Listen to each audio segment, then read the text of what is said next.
Good morning, everybody. It's Teresa. I hope your day is off to a good start. It's Friday, the end of a short week, so I'm looking forward to the weekend. Yesterday was my first day back at work, and I had a conversation with a brand new student. She was in her 60s, and she came into my office and she wanted to come back to college as part of a Michigan Works program. She had lost her job, it was outsourced to a foreign country, and she is looking for a new start. And we began talking about the difficulty of going back to school. She didn't have a lot of family support and such. And she said to me, she made a comment, she said, I really don't have a choice. What choice do I have? And I looked at her and I said, yes, you do have a choice. The choice is you either take advantage of this opportunity to have Michigan Works pay for your school or you don't. The choice is yours. And I began thinking about choices and how many choices we have every day. You know, when we're little, when I was a child, my mother chose to send me to a Catholic school. She chose to raise me Catholic. She chose what clothes I wore and how to dress. She chose the house that I lived in. And so, when we're a child, adults make choices for us. In grade school, the teachers make the choice as to what the assignment's going to be, what we're going to do for the afternoon. As we get a little bit older, we learn to make our own choices, and we also learn that there are consequences to those choices. Part of the growing process is having adults teach us right from wrong and what good choices would be and such. But as I became a teenager, I had more and more freedom and I began to make my own choices. Some of them were good, some were not good. I could choose to stay up late and watch TV or talk to my friends on the phone, but the consequence was I was really tired in the morning when I went to school. I could choose to spend my babysitting money on clothes or makeup, or I could choose to save it for my car insurance. Um, Growing up, part of the joy of becoming adult is that we get to make our own choices in life. Sometimes we make good ones, sometimes we don't. Sometimes our choices are very serious and they affect other people. The choice of a career, the choice of a college, the choice of a partner in life. Those are very serious choices. Again, sometimes we make good ones, sometimes we don't. Um, After I lost my job and went through the process of moving and grieving and lost some loved ones, I didn't make very good choices. I chose to avoid dealing with the hurt. I chose to pretend like everything was great, that I wasn't devastated, that I wasn't sad, by pretending and by filling that need and that void with food, by isolating myself, by just withdrawing from the world. I paid dearly. Those consequences were almost crippling and devastating to me. Perhaps you made some poor choices too.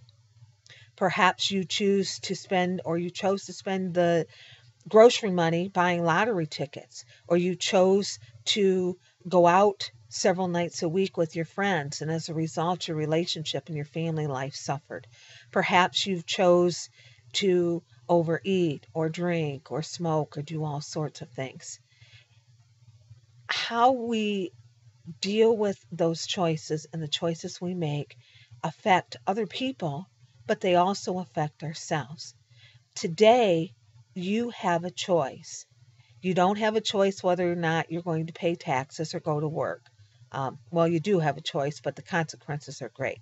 I'm talking about the choices that you can make today to do the right thing, to be a better person, to be a healthier person.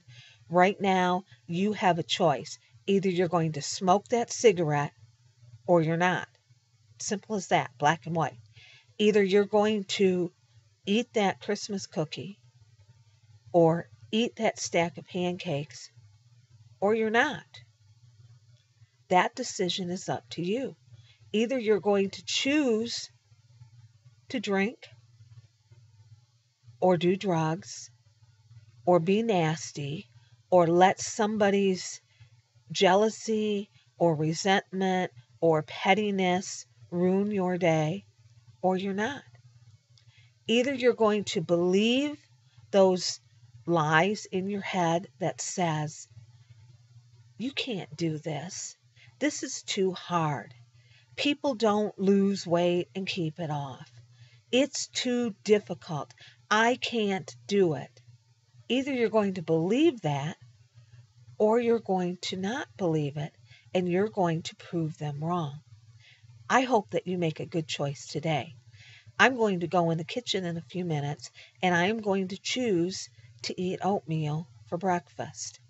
Now, in the very beginning, I had to get rid of all sorts of temptations so that I didn't have any choice. Either I'm going to choose to eat oatmeal, or I'm going to choose to eat yogurt, or I'm going to choose to go hungry. In the beginning, in these early stages of your life change, you might have to eliminate a lot of things. You might have to stay home from that party if you're not strong enough to make the right choice.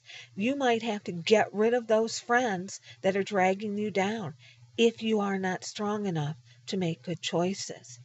But in time, you're going to be able to make those choices and to say, I could have that cigarette, I could have that drink, I could eat that piece of candy, but I choose not.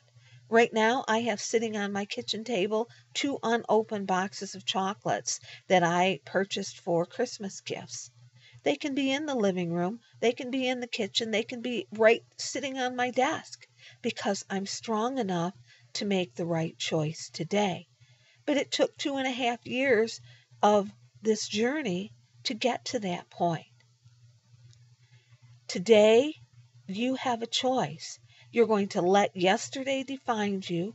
You're going to let any slip-ups you might have already had deter your progress or discourage you. Or you're going to say, right now, I choose to make a positive difference in my life. I hope you make the right choice today. I know I will. Make it a good day. Bye, everybody.